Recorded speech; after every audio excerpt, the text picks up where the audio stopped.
The sun was setting over Pine Grove, casting long shadows across the tree-lined streets of this upscale neighborhood. Officer James Wilson drummed his fingers on his patrol car's steering wheel, his coffee getting cold in the cup holder beside him. It had been a quiet Friday evening, maybe too quiet for his liking. After 15 years on the force, he'd grown used to finding trouble even in the most peaceful places. The streetlights were just starting to flicker on when he first noticed the black Mercedes. It was one of those newer models, pristine and gleaming, cruising smoothly down Maple Avenue. Something about it caught his attention, though he couldn't quite put his finger on what. The car wasn't speeding, it wasn't swerving. The registration looked current. Still, a nagging feeling in his gut told him something wasn't right. Wilson sat up straighter in his seat, years of ingrained habits kicking in. He'd learned to trust his instincts over the years, or at least that's what he told himself. The truth was, those instincts had led him down some questionable paths before, but he preferred not to dwell on that. He pulled out behind the Mercedes, following at a distance. The driver seemed to notice, slowing down slightly but maintaining perfect lane discipline. This only made Wilson more suspicious. In his experience, people who drove too perfectly were often hiding something. The neighborhood around them was the kind where people paid good money to feel safe. Manicured lawns stretched out on either side, leading up to impressive two-story homes with wraparound porches and three-car garages. Wilson knew every street, every corner, every regular face in this area. The Mercedes and its driver didn't fit his mental picture of who belonged here. Without really thinking it through, Wilson reached for his lights. The blue and red started painting patterns on the dark road ahead. He noticed how the Mercedes brake lights came on immediately. No hesitation, no attempt to speed away. Again, too perfect. As both vehicles pulled to the curb, Wilson radioed in his location to dispatch. The spring evening air was mild as he stepped out of his cruiser, but he felt a familiar tension building in his shoulders. He adjusted his belt, made sure his bodycam was on, and began the walk up to the driver's window. Through the tinted glass, he could make out a silhouette. The window began to roll down smoothly, and Wilson's right hand instinctively moved closer to his hip. The street was quiet except for the distant sound of children playing somewhere in the neighborhood and the soft tick-tick of the Mercedes' cooling engine. Little did Officer Wilson know, this routine traffic stop was about to become one of the most significant moments of his career. What happened next would challenge everything he thought he knew about policing, about his community, and most importantly, about himself. The window was almost all the way down now, and Wilson could finally see who was behind the wheel. The next few minutes would change not just his life, but the lives of countless others in ways he couldn't possibly imagine. All because of one split-second decision on a quiet Friday evening in Pine Grove. As Officer Wilson approached the Mercedes, his flashlight beam caught the reflection of a perfectly pressed suit in the side mirror. The driver sat calmly, both hands visible on the steering wheel. A detail that should have put Wilson at ease, but somehow didn't. Through the open window, he could see the man was probably in his 50s, with gray peppered through his short hair and wisdom lines around his eyes that spoke of years of experience. License and registration, Wilson demanded, his voice coming out harder than necessary. He didn't bother with the usual good evening, or explaining why he'd made the stop. Something about the situation had him on edge, though if anyone had asked him to explain why, he wouldn't have been able to give a reasonable answer. The driver's response was measured, almost too calm. "Of course, officer," he said, his voice carrying the kind of authority that comes from years of leadership. "May I ask why I'm being pulled over?" His tone wasn't confrontational, just quietly confident. Wilson shifted his weight, uncomfortable with the question. "Just routine," he replied curtly, though they both knew there was nothing routine about it. His hand stayed near his holster, a habit he'd developed over years on the force, but one that felt particularly unnecessary in this moment. The interior of the Mercedes smelled of leather and subtle cologne. Everything about it spoke of success and responsibility. From the pristine condition of the dashboard to the perfectly organized papers in the glove compartment. The driver moved slowly and deliberately as he reached for his documents, narrating each movement. "I'm going to reach into my jacket pocket for my wallet now, officer." Wilson watched as the man extracted his license and registration with careful precision. The documents were presented together, crisp and organized, like everything else about this encounter. But something else caught Wilson's attention: a small pin on the man's lapel, the kind given for years of public service. The tension in the air was thick enough to cut with a knife. A couple of cars drove past slowly, their headlights illuminating the scene in brief flashes. In one of those moments, Wilson caught sight of something else in the car, a framed photograph on the dashboard of the driver in uniform. But not just any uniform. The driver's steady gaze never wavered as Wilson examined the documents. There was no fear in his eyes, just a patient understanding that made Wilson increasingly uneasy. It was the look of someone who had been in this exact situation before, but from a very different perspective. A gentle breeze rustled through the trees lining the street, carrying with it the distant sound of a train whistle, a normal sound on a not-so-normal evening. The blue and red lights from Wilson's cruiser continued their rhythmic dance across the houses and cars, creating an almost surreal atmosphere. What happened in the next few moments would shake Officer Wilson's world to its core. The identity revealed in those documents would force him to confront uncomfortable truths about himself and his approach to policing. But more importantly, it would open the door to a conversation that needed to happen, not just between these two men, but across the entire community. As Wilson's flashlight beam settled on the name and title printed on the license, his throat went dry. The routine traffic stop he'd initiated was about to become anything but routine, and the lesson he was about to learn would echo far beyond this quiet street in Pine Grove. Time seemed to slow down as Officer Wilson's flashlight beam illuminated the driver's license in his trembling hands. The name and title on the ID card hit him like a physical blow. Charles Thompson, Chief of Police, Metro District. The same Charles Thompson whose appointment had made headlines just 3 months ago. The same Charles Thompson who had been featured in the local news for his groundbreaking community outreach programs. Wilson's mouth went dry. The coffee he'd drunk earlier turned sour in his stomach as the full weight of the situation crashed down on him. He looked from the license to the man behind the wheel, seeing him properly for the first time. The distinguished gray at his temples, the perfectly pressed suit, the quiet confidence, it all made sense now. Chief Thompson's picture had been in the department memo just last week, announcing his upcoming visit to neighboring precincts. Wilson had glanced at it during roll call, but somehow hadn't made the connection until this moment. The chief's recent initiatives had been the talk of the force, his push for better training, his emphasis on community relations, his zero-tolerance policy for discriminatory practices. The night air suddenly felt too thick to breathe. Wilson's flashlight beam wavered slightly as he read the credentials again, hoping somehow the words would rearrange themselves into something else. But they didn't. The man he had pulled over for no legitimate reason was not only a fellow officer, but his superior way superior. From the driver's seat, Chief Thompson watched Wilson's realization unfold. His expression remained neutral, but there was something in his eyes, not anger or judgment, but a deep understanding that made Wilson even more uncomfortable. The chief had probably seen this scene play out countless times before, but from both sides of the window. A car passed by slowly, its headlights sweeping across the scene. Wilson caught a glimpse of his own reflection in the Mercedes window, his stance, his hand still near his holster, his aggressive posture. Everything about his approach now seemed glaringly inappropriate.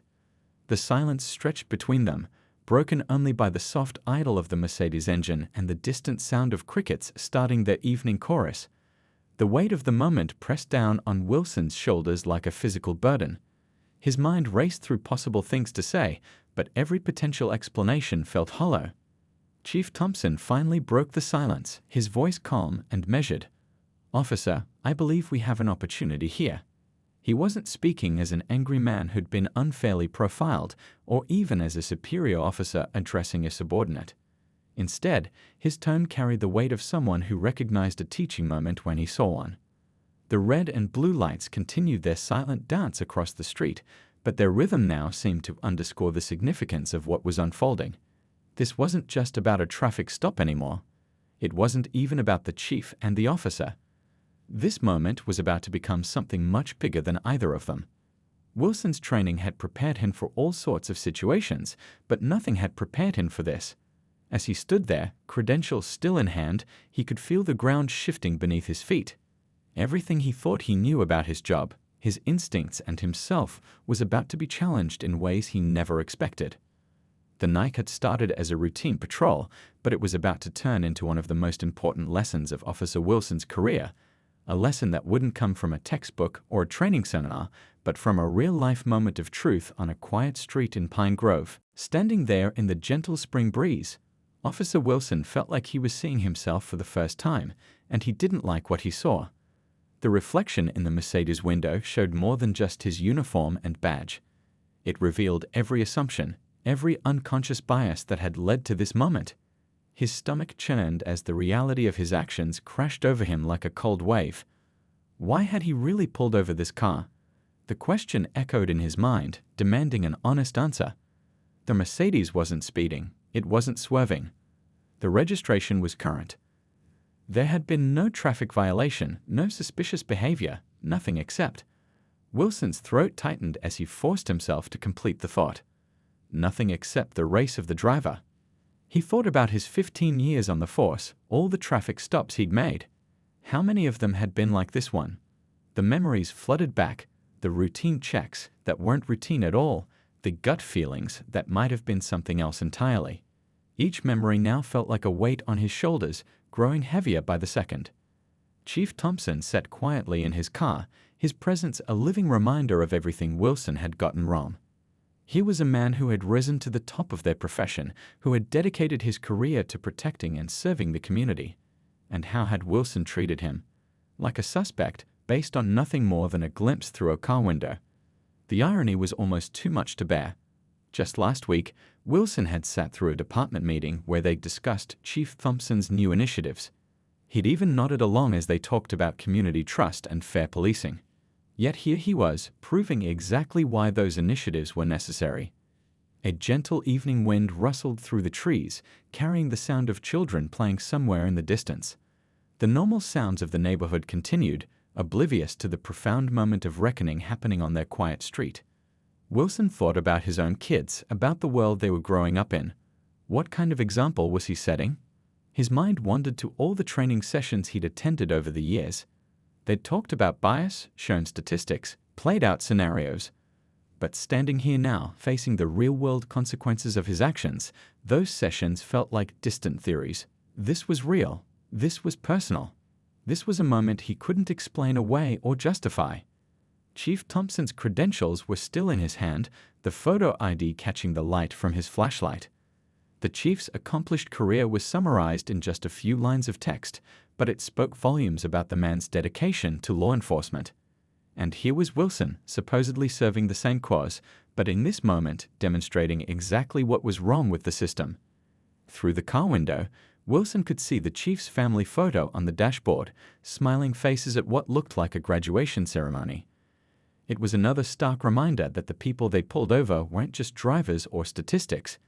They were human beings with families, achievements, and lives just as rich and complex as his own. The weight of the moment pressed down on Wilson's chest, making it hard to breathe. He'd always prided himself on being one of the good ones, a fair officer who treated everyone with respect. But now that image was cracking, revealing uncomfortable truths he could no longer ignore. The mirror Chief Thompson held up showed not just this one incident, but a pattern of behavior that needed to change. As these realizations washed over him, Wilson knew this night would divide his career into before and after. The question was, what would he do with this awareness? The answer to that question would determine not just his future as an officer, but his growth as a human being. The sound of a car door opening broke the tense silence. Chief Thompson stepped out with a deliberate calmness that spoke of years of similar experiences. He adjusted his suit jacket, a habitual gesture that seemed to buy them both a moment to gather their thoughts. The streetlights cast long shadows across the pavement as he moved to stand beside his car. "Let's talk, Officer Wilson," he said, his voice carrying neither anger nor accusation, not as chief and officer, but as two people who've chosen to serve and protect. He gestured to a spot away from the flashing lights of the patrol car, where the blue and red wouldn't paint their conversation in such dramatic colors. Wilson's feet felt heavy as he followed. His bodycam was still running, recording what was about to become one of the most important conversations of his career. The chief leaned against his car, his posture relaxed but his eyes intense with purpose. 27 years ago, Chief Thompson began, I was you. He paused, letting that sink in. Fresh on patrol, certain I could spot trouble before it happened. Want to know how many times I was wrong? A hint of a smile played at the corners of his mouth, but his eyes remained serious. Cars passed by occasionally, their occupants slowing to look at the unusual sight. Two officers, one in uniform and one in a suit, engaged in what appeared to be a deep conversation by the roadside. Some probably wondered if something serious had happened in their quiet neighborhood. They had no idea that something significant was indeed taking place, just not in the way they might have imagined. I've been pulled over 38 times in my life, the chief continued, his voice matter of fact. 14 of those times were after I became an officer. 3 times after I made detective. Twice since becoming chief. He wasn't reading from statistics or quoting a report. These were his lived experiences, etched into his memory. Wilson shifted uncomfortably, but the chief pressed on. Each time, I told myself it was just a random check. Each time, I stayed calm, kept my hands visible, spoke respectfully. Each time, I went home and had to explain to my family why it happened again. The words hung in the evening air, heavy with decades of accumulated weight. A cool breeze rustled through the trees, carrying the sweet scent of blooming spring flowers. It was such a peaceful evening for such a heavy conversation. But maybe that was exactly what made it perfect. No emergencies, no distractions, just two people talking about hard truths. I'm not here to shame you, Wilson, the chief said, noticing the officer's discomfort. I'm here to help you see what I learned the hard way. That good policing isn't about what we think we see. It's about what we actually observe, document, and can prove. He pulled out his phone, showing Wilson a photo of himself in his first uniform. We all start somewhere. The question is, where do we go from here? Their conversation continued as the evening deepened. The chief shared stories from both sides of the badge, times when he'd been profiled and times when he'd caught himself making unfair assumptions. He talked about the toll it takes on communities when trust breaks down and the work it takes to build it back up. Wilson found himself nodding, really listening, maybe for the first time. The chief's words weren't just lecture points or policy statements. They were a roadmap drawn from real experience, showing a better way forward. As they talked, the initial awkwardness of the situation melted away, replaced by a genuine exchange between two people who, despite their different experiences, shared the same fundamental goal: to serve their community better. The weeks following that fateful traffic stop brought profound changes to Officer Wilson's life and career. The chief's words kept replaying in his mind, not as a source of shame, but as a catalyst for transformation. Every shift now began with a quiet moment in his patrol car, reminding himself of the responsibility that came with wearing the badge. During his next traffic stop, Wilson caught himself about to make another snap judgment. But this time he paused. He remembered the chief's words about documented facts versus assumptions. Instead of acting on instinct, he focused on actual violations and proper procedure. The driver, an elderly man rushing to see his grandchild, left with a warning and a newfound respect for law enforcement. The change wasn't just about traffic stops. Wilson started paying more attention during his neighborhood patrols, actually getting to know the communities he served. He learned names, heard stories, understood concerns. The same streets he'd once viewed with suspicion now revealed their true character, full of hardworking people just trying to live their lives. One morning, Wilson walked into the precinct and spotted a flyer for additional diversity training. In the past, he might have walked right by, thinking he didn't need it. Now, he was the first to sign up. His fellow officers noticed the change, some curious, others skeptical. "Going soft?" one of them asked. Wilson just smiled and said, "No, getting better." The training turned out to be eye-opening.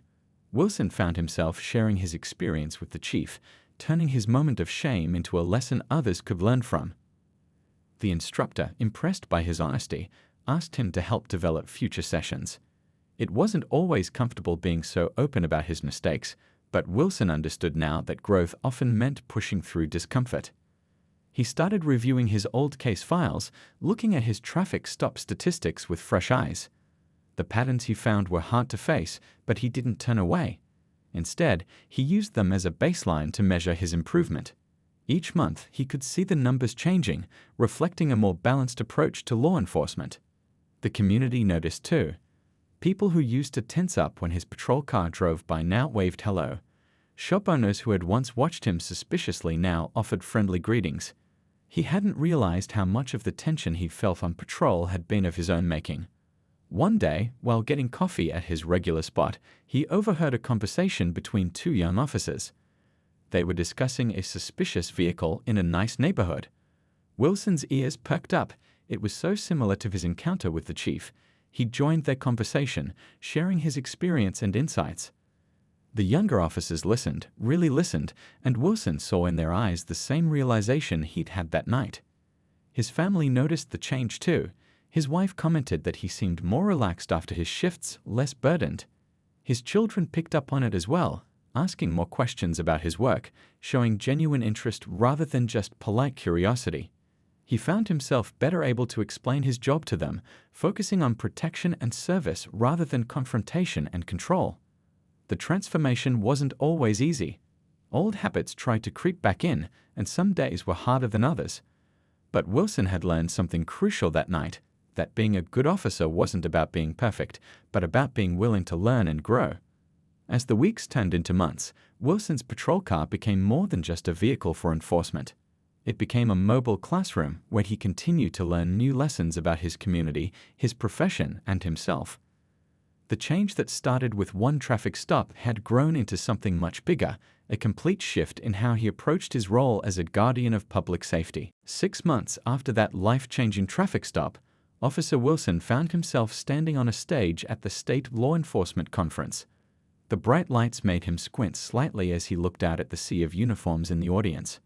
Next to him stood Chief Thompson, their shared story about to become a teaching moment for hundreds of officers from across the country. The conference hall was packed, with every seat filled and people standing along the walls. The chief had suggested sharing their experience as part of a new training initiative, but neither of them had expected such overwhelming interest.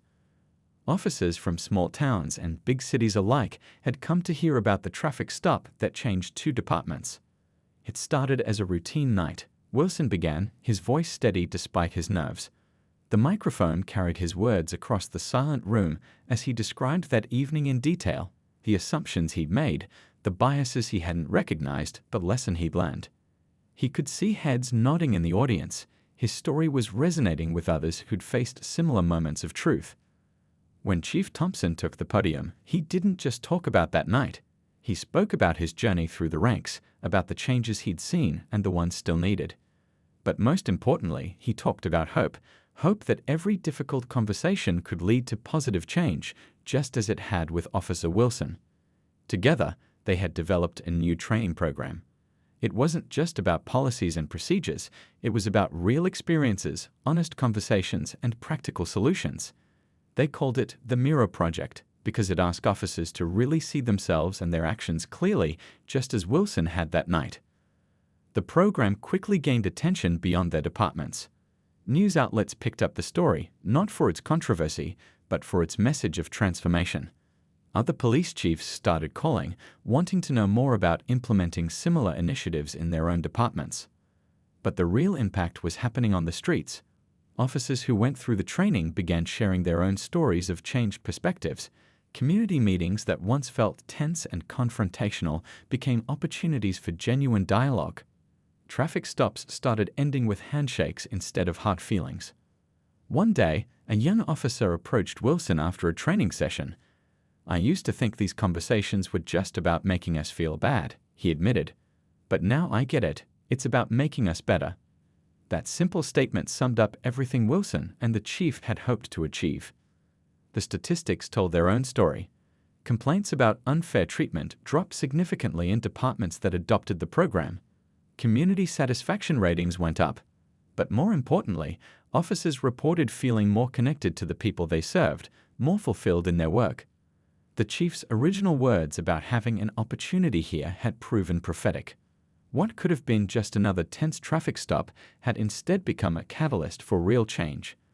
Their story wasn't just about one officer and one chief anymore.